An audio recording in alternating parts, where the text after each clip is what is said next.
నమస్తే, నేను మీ Gopi. Welcome back to our channel. ఈరోజు మనతో వచ్చరికి ఒక సామాన్య వ్యక్తి అని చెప్పుకోవచ్చు. సో అతను అడుగుదాము, ఎందుకంటే ఆంధ్రప్రదేశ్లో వైజాగ్ రాజధాని అయితే బాగుంటుందా, లేకపోతే అమరావతి రాజధానిగా ఉంటే బాగుంటుంది అనేది ఈ విషయాన్ని ఒక సామాన్య వ్యక్తితో మాట్లాడదాము. ఆంధ్రప్రదేశ్లో కేవలం రాజధాని కాన్సెప్ట్ మీదే ఈసారి టీడీపీ గవర్నమెంట్, జనసేన గవర్నమెంట్, అదేవిధంగా బీజేపీ పార్టీ మూడు కూటమిగా ఏర్పడి ఈసారి గవర్నమెంట్ ఫామ్ చేసింది. కేవలం రాజధాని అనే ఒక కాన్సెప్ట్ అడ్డం పెట్టుకొని, బట్ మళ్ళీ అదే రాజధాని కోసం జనసేన వాళ్ళు అమరావతి రాజధాని సరైనది కాదు అంటున్నారు. దానికి నువ్వేం చెప్తావు? అంటే అమరావతి రాజధాని అనేది యాక్చువల్లీ అది కాన్సెప్ట్ కరెక్టే. ఎందుకంటే మనోడు జగన్ ఉన్నప్పుడు రుషికొండ క్యాపిటల్ అది ఇది అని అన్నాడు. సో ఎందుకు అంటే దాంతో పోల్చుకుంటే యాక్చువల్లీ విజయవాడే ఎంతైనా ఏపీలో నెంబర్ 1 స్పాట్ కాబట్టి అక్కడ మనం క్యాపిటల్ ఫామ్ చేయడం కరెక్ట్. అంటే చంద్రబాబు పాలసీ ఏదైతే ఉందో నాకు తెలిసి అదే బెస్ట్ కంపేర్ టు మన పాత రాజకీయ నాయకులు జగన్ ఏదైనా ప్లానింగ్ అయినా ఏదైనా చూసుకుంటే ఎందుకో ఇదే బెస్ట్ అన్నట్టు. ఇప్పుడు ప్రజెంట్ విజయవాడ ఇది అమరావతి కాన్సెప్టే బెస్ట్ అన్నట్టు. అది అంటే మరి జనసేన నాయకులు ఏమంటున్నారంటే మరలా వైజాగ్ అయితే బాగుంటుంది, ఒకసారి మళ్ళీ ఆలోచించుకోండి అని చెప్తున్నాడు. అంటే వైజాగ్ అయితే బాగుంటుంది. అంటే వైజాగ్లో ఏముంటుంది బ్రదర్, అంత డ్రగ్స్, బీచ్ కల్చర్ అంత వరస్ట్. దానివల్ల యూత్ చెడిపోతారు తప్ప ఎవడు పైకి రాడు. దానివల్ల మనకి సమాజంలో మంచి జరగదు. ఇంకా యూత్ అనేది ఇంకా వరస్ట్ అయిపోతుంది తప్ప అంటే డెవలప్ అనేది లైక్ ప్రోగ్రెస్ అనేది ఉండదు ఫ్యూచర్లో.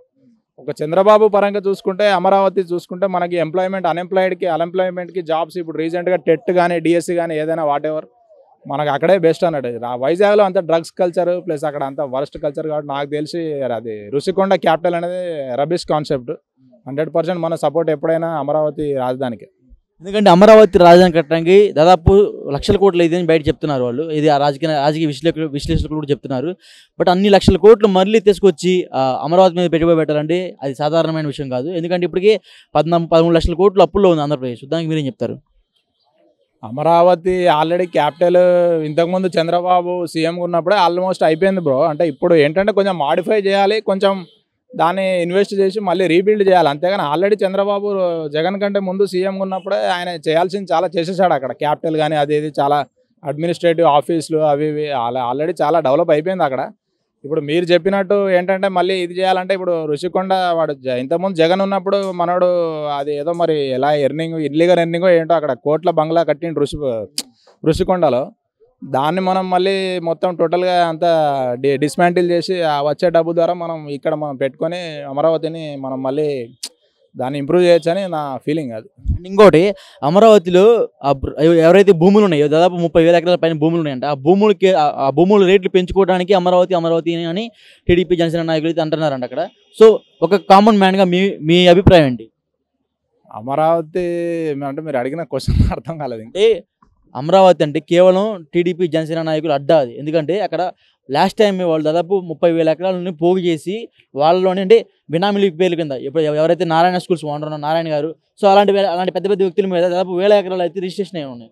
సో ఆ భూమి రేట్లు పెంచుకోవడానికి అమరావతి అంటున్నారా?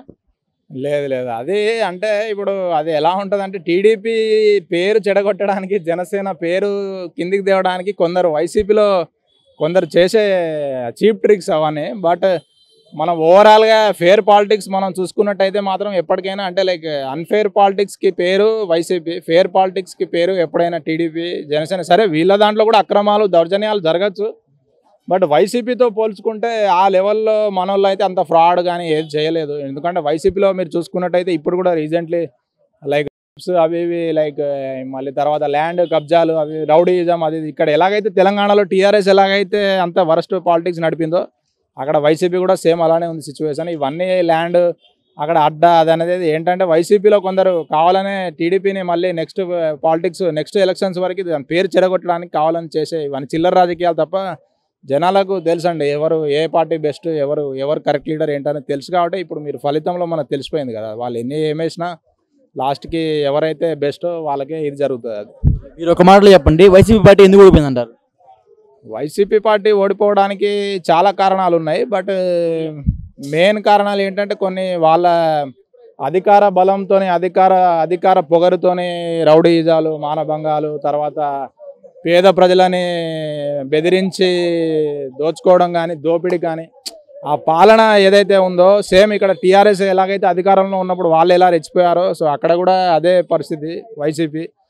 సో దానివల్ల వీళ్ళకి మైనస్ అయింది ఎఫెక్ట్. అలా కాకుండా జగన్ కూడా ఏంటంటే మెయిన్గా పిల్లల ఎడ్యుకేషన్ మీద చేశాడు స్కీమ్స్ తప్ప వేరే ఇంకెక్కడ ఏం మనరు కూడా ఎక్కడ ఏం చేయలేదు. అలా కూడా దెబ్బ పడిందని చెప్పొద్దు. అంటే నాట్ ఓన్లీ ఎడ్యుకేషన్ కాకుండా ఇంకా వేరే ఫీల్డ్స్ లైక్ వేరే మన పెన్షన్ కానీ సీనియర్ సిటిజన్స్ గురించి ఇంకా వేరే స్కీమ్స్ ఇన్నోవేటివ్గా ఏమైనా క్రియేటివ్గా లైక్ లేడీస్కి ఫ్రీ బస్ ట్రావెల్ ఇలాంటివి తీసుకొచ్చి ఉంటే ఏమో మళ్ళీ గెలిచే వాళ్ళేమో. సో దానివల్ల అలా ఉన్నాయి, చాలా ఉన్నాయి, బట్ ఇవి కొన్ని మేజర్ కీ కాన్సెప్ట్స్ అన్నట్టు. అది ఇంకొకటి మొన్న బెంగళూరు వెళ్ళాడు మన జగన్మోహన్ రెడ్డి గారు. బెంగళూరు తర్వాత హిమాలయాలకు కూడా వెళ్ళి అక్కడ ఏదో అఘోరాలను కలిసి కొన్ని వార్తలు బాగా వైరల్ అయ్యాయి. సో కలిసి అంటే వీళ్ళ మీద కుట్ర పండుదామని కలిసారా లేకపోతే వాళ్ళని అంతం చేద్దామని కలిసారా? లేదు లేదు, మనోడు ఎందుకు కలిసాడు అంటే పాపం చాలా డిప్రెషన్లోకి వెళ్ళిపోయాడు కదా. అంటే ఏపీ ఎలక్షన్లో రిజల్ట్ అనేది ఎవడు కలలో కూడా కనుండాడు యాక్చువల్లీ. అంటే సరే వైసీపీ ఓడిపోతా అని అనుకున్నారు కానీ మరి ఇంత డిఫరెన్స్తో ఓడిపోతా అని ఎవడు అనుకోలేదు.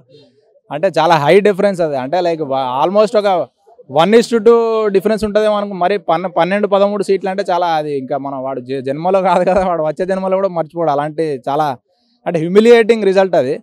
సో మనోడు ఏంటంటే ఓకే ఆ బాధలో నుంచి బయటికి రావడానికి కొంచెం ప్రశాంతంగా గడపడానికి వెళ్ళి ఉంటాడు హిమాలయాలకు, కానీ అంత సినిమా లేదు వాడికి. ఆడు ఏం చేసినా అవన్నీ చల్లయి. ఇంకా మీరు ఎంత ఏం చేసుకున్నా నెక్స్ట్ 5 years వరకు టీడీపీ మన పవన్ కళ్యాణ్ ఇద్దరు కలిసి కుమ్మేస్తారు కాబట్టి ఇంకా జగన్ ఏదో అలా రిలాక్స్ అవ్వడానికి కొంచెం మెంటల్ డిప్రెషన్లో బయట రావడానికి అలా వెళ్ళొచ్చు అంతే. యూఎస్ కానీ హిమాలయాస్ ఇది అంతే వేస్ట్ బ్రో. ఇంకా అయిపోయింది వాడు, ఇంకేం ఉండదు. అది ఏమున్నా నెక్స్ట్ ఎలక్షన్లో చూపెట్టాలి వాడి దమ్ము. ఇంకా అప్పటి వరకు మనోడు ఏది చెల్లదు. కొన్ని వార్తలు బాగా నడుస్తున్నాయి, ఆయన పార్టీ కాంగ్రెస్ పార్టీలోకి విలీనం చేస్తున్నట్టు కొన్ని వార్తలు బాగా వైరల్ అవుతున్నాయి. సో దాంట్లో మీ ఉద్దేశం ఏంటి దాని మీద? లేదు లేదు, అంటే అది అవును ఇప్పుడు ఉంటాయి బ్రో. అంటే బయట రకరకాలు 100 మాటలు మనకి వినిపిస్తాయి, డిఫరెంట్ సోర్సెస్ ఉంటాయి, ఏదో ఉంటాయి. బట్ వాళ్ళ పార్టీ అనేది ఎప్పుడు కూడా నాకు తెలిసి ఏ పార్టీతోని లైక్ మింగిల్ అనేది అవ్వదు, అంటే విలీనం అనేది అవ్వదు. వైసీపీ అనేది చాలా పవర్ఫుల్ పార్టీ. అంటే ఈరోజు అధికారంలో లేకపోవచ్చు, బట్ అది ఎంతైనా ఒక one of the most powerful. ఇప్పుడు టీఆర్ఎస్ ఎలాగైతే తెలంగాణలో ఆ ఓన్ ట్రేడ్ మార్క్ ఎంత, దానికి ఎలా అయితే నేమ్ ఎలా ఉందైతే వైసీపీ కూడా ఒక బ్రాండ్ అన్నట్టు అక్కడ. అంటే వైసీపీ ఎవరితోని మిక్స్ అవ్వదు నాకు తెలిసి. మ్యాక్సిమం అయితే 99% మిక్స్ అవ్వదు.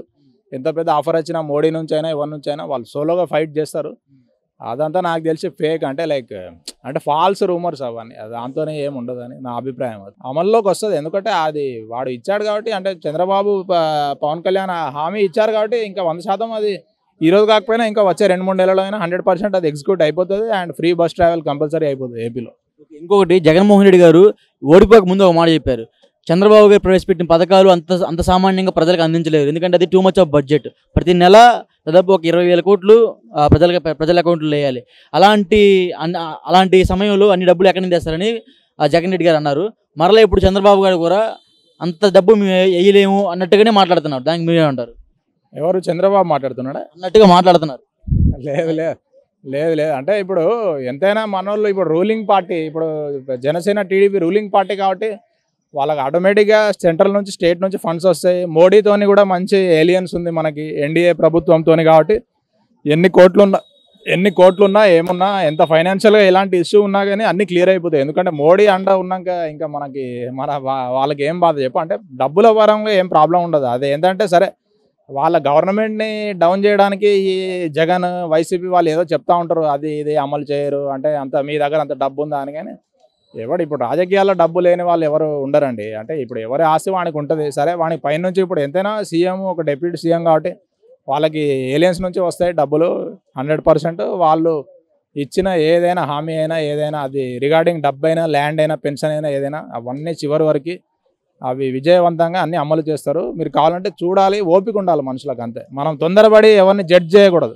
మీరు ఒక 2-3 సంవత్సరాలు చూశాక ఆ క్వశ్చన్స్ అడగండి, జనాలను అడగమనండి, అప్పుడు మనం ఇద్దాం ఆన్సర్. మనం ఇప్పుడే ఫామ్ అయిన గవర్నమెంట్ని పట్టుకొని అది చేయదు ఇది చేయదు అంటే అది రాంగ్. అది ఇంకొకటి bro, last time Jaganmohan Reddy గారి ప్రభుత్వంలో ఒక్కొక్క మనిషి మీద దాదాపు 2 లక్షల రూపాయలు అప్పు ఉంది రాష్ట్ర ప్రభుత్వం మొత్తమే కలిపి చెప్పారు. ఈ ప్రభుత్వంలో ఇంకా పెరిగే అవకాశం ఉందని చెప్తున్నారు, దానికి మీరేం చెప్తారు? పెరిగే అవకాశం ఉందంటే చెప్పలేము. అంటే ఇప్పుడు మీరు చెప్పినట్టు రాజకీయాలు ఎలా ఉంటాయంటే ఓట్ల కోసం ముందు 100 మాట్లాడతారు, తర్వాత ఎవరి క్యారెక్టర్ ఏంటో, ఎవరి బిహేవియర్ ఎలా ఉంటుందో, ఎవడు ఎలా బయటపడతాడో ఏంటో మనకు అర్థం కాదు. బట్ ఒకటైతే ఖచ్చితంగా చెప్పదు, అంటే వైసీపీ ప్రభుత్వంలో జరిగినంత దౌర్జన్యాలు అంత దారుణాలు అయితే ఈ ప్రభుత్వంలో అయితే జరగదని చెప్పొచ్చు. అంటే టీడీపీలో కూడా దొంగలు ఉండొచ్చు, దీంట్లో కూడా క్రిమినల్స్ రౌడీస్ ఉండొచ్చు. బట్ ఎంతైనా ఆ గవర్నమెంట్లో ఉన్నంత దారుణాలు, అప్పుడు జరిగినంత అకృత్యాలు ఇప్పుడు జరిగాయని మనం కోరుకుందాం, అంటే ఆశిద్దాం. అది అంటే మనం 100% తెలుసు టీడీపీ ఎంతైనా కొంచెం మన రికార్డ్ చూసుకుంటే వైసీపీ అంత దౌర్జన్యం అయితే కాదులేండి, కొంచెం పర్వాలేదు, అదైతే చెప్పొచ్చు క్లియర్. ఓకే, ఓవరాల్గా చంద్రబాబు గారు అదేవిధంగా పవన్ కళ్యాణ్ గారు ప్రవేశపెట్టిన పథకాల మీద మీరు ఒక మాటలు చెప్పండి, ఏం చెప్తారు? చంద్రబాబు పవన్ కళ్యాణ్ ప్రవేశపెట్టిన పథకాల మీద ఒక మాట చెప్పాలంటే అంటే చాలా మంచి పని అనే చెప్పాలి. బట్ ఏంటంటే ఒక మాట ఏంటంటే ఒక ఇండియన్ సిటిజన్గా, ఒక సిటిజన్ రెండు తెలుగు రాష్ట్రాల్లో ఉన్న సిటిజన్గా నేను చెప్పే మాట అంటే, ఎవరైనా ఇస్తారండి పథకాలు, హామీలు, మైకులు పట్టుకొని మాట్లాడితే అయిపోదు కదా. ఆ ఇచ్చిన మాట మీద ఇచ్చిన హామీని ఎప్పుడైతే నెరవేరుస్తాడో వాడు అసలైన రాజకీయుడు. అసలైన మన ఒక జనాలు కోరుకునేది కూడా అదే. ఏదైనా రాజకీయ హామీ అది ఏదైతే నువ్వు ఎప్పుడైతే నెరవేరుస్తావో అదే నీకు నీ లైఫ్లో ఒక బెస్ట్ అకంప్లిష్మెంట్. అంటే అదే ఏదో ఓట్ల కోసం, ఏదో గెలుపు కోసం ఏదో 4 మాటలు మాట్లాడి తర్వాత వెళ్ళి కూర్చుంటే ఇంకా నెక్స్ట్ టైం జనాలకి ఏం చేయాలో తెలుసు. ఎవరి ఫ్యూచర్ ఏంటో మన చేతిలో ఉంటుంది కాబట్టి మనకు తెలుసు. అది ఏదైనా మీరు ఇచ్చే హామీ ఏదైనా నెరవేర్చాలి. ఒక పేదవానికి ఎవడైతే కరెక్ట్ హెల్ప్ చేసి టైంలో వాడిని ఆదుకొని వాడిని మంచి స్థాయికి చేస్తాడో వాడు అదలైన రాజకీయుడు. అది అంటే ఇంకొకటి, జగన్మోహన్ రెడ్డి గారు ఉన్నప్పుడు వచ్చిన పథకాలే సోమరిపోతులు జనాలు చేసి ఆల్రెడీ. ఇప్పుడు ఇంకా ఎక్కువ పథకాలు పెట్టారు, ఇంకా జనాలు ఇంకా ఎంత సోమరిపోతులు చేయాలని పథకాలు పెట్టారంటారు? జనాలు సోమరిపోత అంటే ఇప్పుడు సోమరిపోత అవ్వాలనుకునేవాడు ఎలాగైనా అవుతాడు బ్రో. అంటే దానికి పథకాల వల్లే అవ్వాలని ఏం లేదు. అంటే ఇప్పుడు అది మైండ్ సెట్ అనేది మైండ్ సెట్ మీద డిపెండ్ అయి ఉంటుంది. అది ఇప్పుడు ఎలా అంటే ఇప్పుడు పథకాల వల్లనే సోమరిపోత అవ్వాలని ఏం లేదు. వాడు లైఫ్లో యాక్టివ్గా ఉంటే వాడు 100% యాక్టివ్గా ఉంటాడు.